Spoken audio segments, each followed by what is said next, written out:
Hello, my name is Marilyn Ham.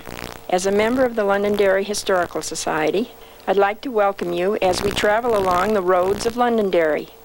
We'll take you up and down different routes that you may use daily, but perhaps you have not known of the significance of some of the familiar sights. With the help of our guide, Mr. Melvin Watts, we will consider much of the same material Londonderry fourth graders have as part of a local history unit. Mr. Watts is a man well suited to our purpose. The Watts family played an important part in the early settling of Londonderry. Mr. Watts himself is a former president of the Sons of the American Revolution and has been honored by the Daughters of Colonial Wars and received the Catherine Prentice Murphy Collector's Award for his contribution to the preservation of local history. Mr. Watts is a distinguished co-editor of the second volume of the History of Londonderry, and as curator emeritus of the Currier Gallery of Art in Manchester, his professional expertise ensures us of an enjoyable and educational experience. The settlement of Londonderry is divided between two cultures, the Aborigine and the Scots-Irish.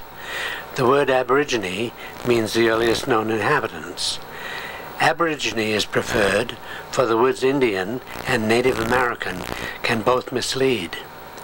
Columbus never discovered the shortcut to India.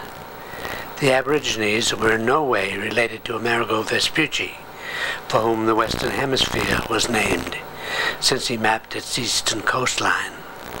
The life of the Aborigine here is proven by archaeology.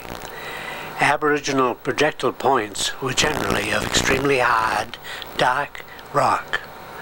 Sometimes, however, they were chipped from quartz, a local mineral.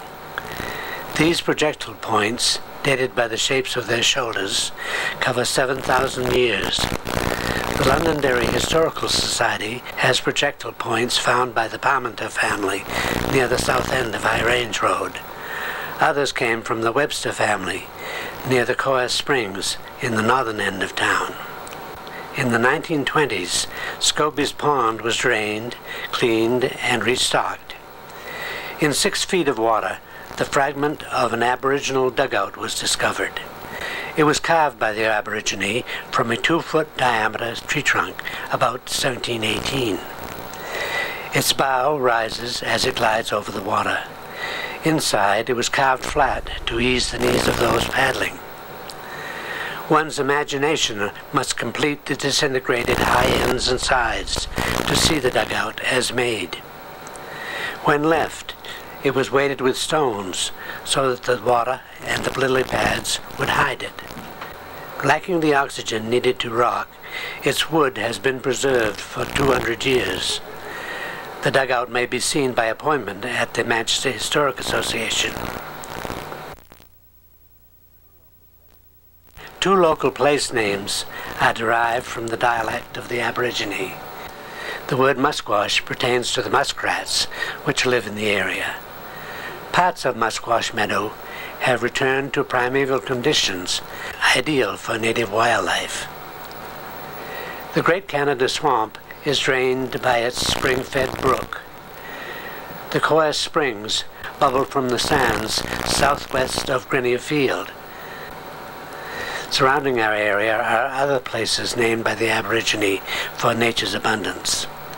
To the north is Massabesic Lake, offering fish such as this perch. To the northwest are the Amoskeag Falls on the Merrimack River, with a profusion of fish, alewives, bass, and salmon in season. Across the turbulent Merrimack and its valley rise the Uncannock Mountains, a foothill wildlife sanctuary. Clothing was made from tanned hides. In winter, fur was worn inside for warmth.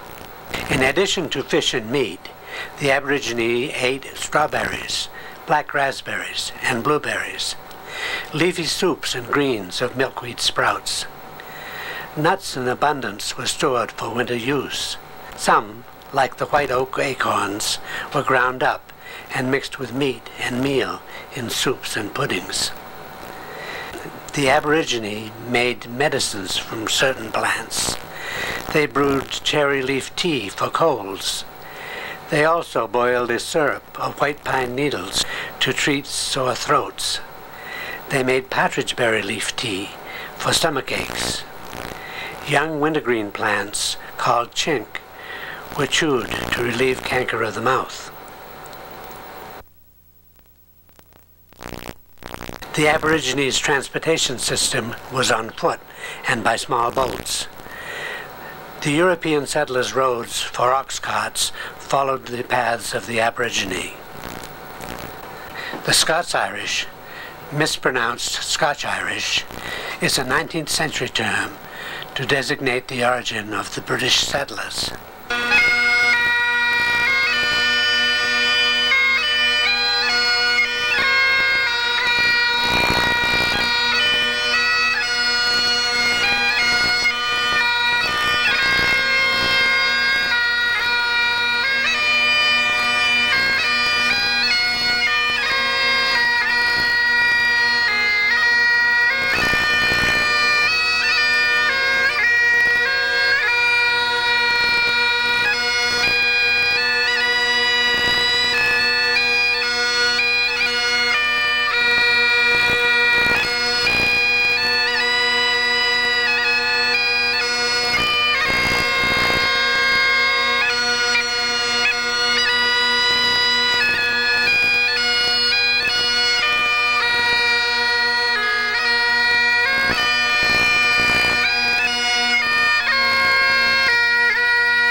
The Londonderry air, just played on the bagpipes, is a traditional folk tune from the area in Ireland from which the linen makers came to America.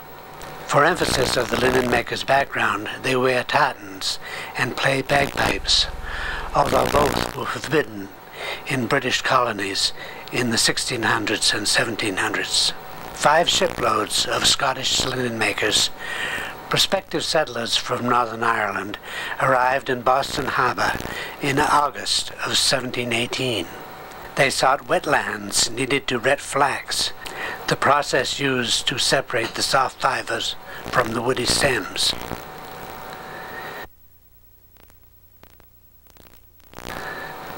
Linen makers from lowland Scotland had been enticed with low rents and subsidization of their industry to occupy the vacated counties of Northern Ireland after 1612. It was a ploy by victorious England to insert loyal Scots among the rebellious Irish.